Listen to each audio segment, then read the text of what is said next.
নমস্কার বন্ধুরা, সোনু রান্নাঘরে আবার একটা নতুন রান্না। দেখুন কি বলুন তো, এটা পমপ্লেট মাছ। পমপ্লেট মাছের রেসিপি আজকে আমি দেখাবো।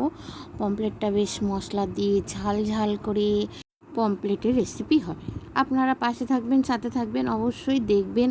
হ্যাঁ, একটু দয়া করে একটু কাছে থেকে একটু দেখুন বন্ধুরা। আমার রেসিপিগুলো ভালো লাগলে একটু লাইক, শেয়ার, কমেন্ট করবেন। হ্যাঁ বন্ধুরা, দুহাত জোর করে বলছি আপনাদের, একটু লাইক, শেয়ার, কমেন্ট করবেন। আমার সাথে থাকবেন, একটু পাশে থাকবেন, সাবস্ক্রাইব করবেন। নুন, হলুদ আর লঙ্কা গুঁড়ো আর একটু সর্ষের তেল মাখিয়ে পমপ্লেট মাছগুলোকে একদম ভালো করে তার গায়ে ভালো করে রং চং করে দেবো। গাটাকে বেশ সুন্দর লাগবে দেখতে পমপ্লেট মাছটা। দেখুন বন্ধুরা, ভালো করে গায়ে হলুদ হচ্ছে। এটা গায়ে হলুদ না, এটা হচ্ছে লঙ্কা, নুন, তেল দিয়ে, হলুদ দিয়ে ভালো করে মেখে সুন্দরী পমপ্লেট হচ্ছে। সুন্দরী সেজেগুজে সুন্দরী হচ্ছে, দেখতে খুব সুন্দর লাগবে পমপ্লেটগুলোকে। এরপর এগুলোকে মাখিয়ে রেখে কিছুক্ষণ আমি রেখে দেবো, রেস্টে রেখে দেবো। সাজুগুজু করলে একটু রেস্টে থাকতে হয়, বলেন বন্ধুরা। দেখুন তো ভালো লাগছে কি না বলবেন। মাছগুলো সুন্দর লাগছে তো, সেজে গুজেছে। এবার একটু রেস্টে থাক। এবার মশলাটা দেখা, এর কী মশলা। এটা আদা বাটা, জিরে গুঁড়ো, লঙ্কা বাটা, পাকা লঙ্কা বাটা, টমেটো পেস্ট, রসুন, নুন, হলুদ, একটা কাঁচা লঙ্কা, আর হচ্ছে স্পেশাল মশলা কাসুন্দি। কাসুন্দি দিয়ে হবে এটা গরম তেলে। এবার সুন্দরী পমপ্লেটগুলোকে ভালো করে তেলে দেখুন নিয়ে ফ্রাই করা হবে। সব এক এক করে দিয়ে দিলাম। দুটো মাছ দেবো, একটা মাছ আবার পরে ভাজবো। বড় বড় তো কড়াইতে তিনটে হবে না, উল্টে পাল্টে ভালো করে ভেজে নিতে হবে। উল্টে পাল্টে ভেজে নেবো।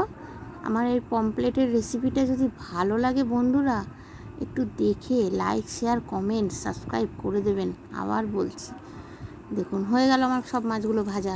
আরেকটাও ভেজে নিয়েছি, সেটা আর দেখালাম না। এটা সাদা জিরে আর শুকনো লঙ্কা ওই মাছের তেলের মধ্যেই ফোড়ন দিয়ে পেঁয়াজটা দিয়ে দিলাম, দিয়ে ভালো করে নেড়ে ছেড়ে নেবো। বেশি ভাজবো না, হালকা বাদামি ভাজবো, পেঁয়াজ বেশি ভাজবো না। এরপর দেবো রসুন। রসুনটা একটু ভালো করে নেড়ে ছেড়ে নেবো। রসুনের সৌন্দর্য যে গন্ধটা না, সেটা একটু দূর করব। মাছটা ভেজে রেখে দিলাম, থাক, আবার রেস্টে থাক। এবার মশলাটা দেওয়া হোক, কষা কষা দিয়ে মশলাটা দেওয়া হবে। যে মশলাগুলো আমি দেখিয়েছিলাম সেইগুলোকে আমি দিয়ে দিলাম, একটু জল দিয়ে ভালো করে এবার কষিয়ে নেব। কষাতে অনেক সময় লাগবে। যখন মশলা থেকে তেল সরে গায়ে একদম তেল থাকবে না মশলা, তখন গরম জল দেবো। দেখুন এই কষানোর মধ্যে মাঝে আবার একটা জিনিস দেবো, স্বাদ আরও বেড়ে যাবে। খুব ভালো করে কষিয়ে নিতে হবে বন্ধুরা। এই রেসিপিটা হচ্ছে কাসুন্দি দই, কাসুন্দি দই পমপ্লেট রেসিপি।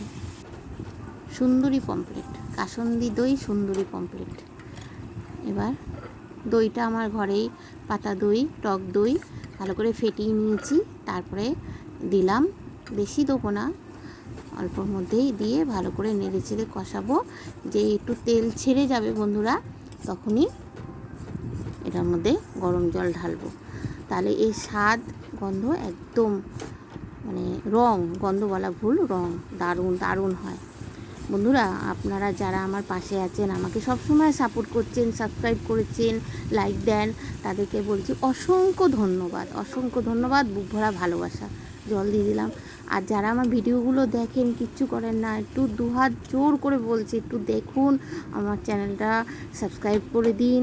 আর আমার রেসিপিটা দেখেন, দেখে ভালো লাগলে একটু লাইক, শেয়ার, কমেন্ট করবেন বন্ধুরা। আমার পাশে থাকবেন, সাথে থাকবেন বন্ধুরা। এই জলটা ফুটে একটু মাখো মাখো টাইপের হয়ে গেল। এবার মাছগুলোকে দিয়ে দিলাম, দিয়ে ভালো করে নেড়েচেড়ে একটু মাছটা ভাজতে হবে। একটু কড়া কড়া করে একটু ভেজে নিয়েছি। আরও মশলাপাতি মাখানো তো মনে হচ্ছে আরও বেশি কড়া না, ঠিকই আছে। ঝোলের মধ্যে একটুখানি ফুটে উঠুক, তারপরে বেশ কিছুক্ষণ বাদ আমি ধনেপাতাটা দিয়ে দেবো। ধনেপাতা দিয়ে একটু ছিটিয়ে দিয়ে সামান্য একটু নেড়ে দেবো, বেশি নাড়বো না, মাছগুলো যদি ভেঙে যায় সেটাও একটা ভয়ের ব্যাপার আছে। বেশি নাড়বো না, একটু স্লাইড, বেশিক্ষণে না, কিছুক্ষণের জন্য ঢাকা দিয়ে দেবো যাতে ধনেপাতার সেন্টটা থাকে। এবার দিলাম, ঢেলে নেব। হয়ে গেল আমার পমপ্লেটের রেসিপি, কাসুন্দি, দই কাসুন্দির পমপ্লেট। এরকম করে খেয়ে দেখবেন বন্ধুরা, তাহলে দারুণ। পমপ্লেটের তো অনেক রেসিপি খেয়েছেন, দই কাসুন্দির পমপ্লেট করে দেখেন না, একটু খেয়ে দেখেন না কেমন লাগে। আর ভালো না লাগলে বলে দেবেন আমাকে, ভালো লাগেনি, কিন্তু আমি মনে করছি ভালো লাগবেই, ভালো লাগার মতনই আমি রেঁধেছি। আপনারা রেঁধে করে খেয়ে দেখুন না বন্ধুরা, একটু কমেন্টে একটু জানাবেন আমাকে। হয়ে গেল, এবার আমার খাবার পালা। দেখুন মাছটা আমি মোটামুটি কিছু কিছু রেসিপি মানে আমার রান্নার ছিল, সেগুলো আমি খেয়েছি আগে, মাছটা আমি লাস্টে খাচ্ছি। হ্যাঁ, দেখুন মাছটা মনে হচ্ছে যে খুব কড়া ভেজেছি মাছটা। যারা দেখে মনে করছেন আমার চেয়েও ভালো রান্না যারা করেন, ভাবছেন যে পমপ্লেটটাকে ভেজে একদম সর্বনাশ করে দিচ্ছে, না, মাছটা যখন ভেঙে খাবো না বন্ধুরা, দেখবেন মাছটা কত সুন্দর নরম সফট, আর সব মশলা ঢুকে গেছে একদম, একদম দারুণ হয়েছে মাছটা খেতে। দেখুন বন্ধুরা, দারুণ দারুণ দারুণ হয়েছে খেতে, একদম যাকে বলে এক ঘর, দারুণ খেতে হয়েছে। যারা আমার পুরো ভিডিওটা দেখেছেন বা দেখছেন, তাদেরকে আমার অসংখ্য ধন্যবাদ। আমার পুরো ভিডিওটা দেখার জন্য অসংখ্য ধন্যবাদ বন্ধুরা। দেখুন মাছটা কত সুন্দর। আচ্ছা রাখছি, টাটা।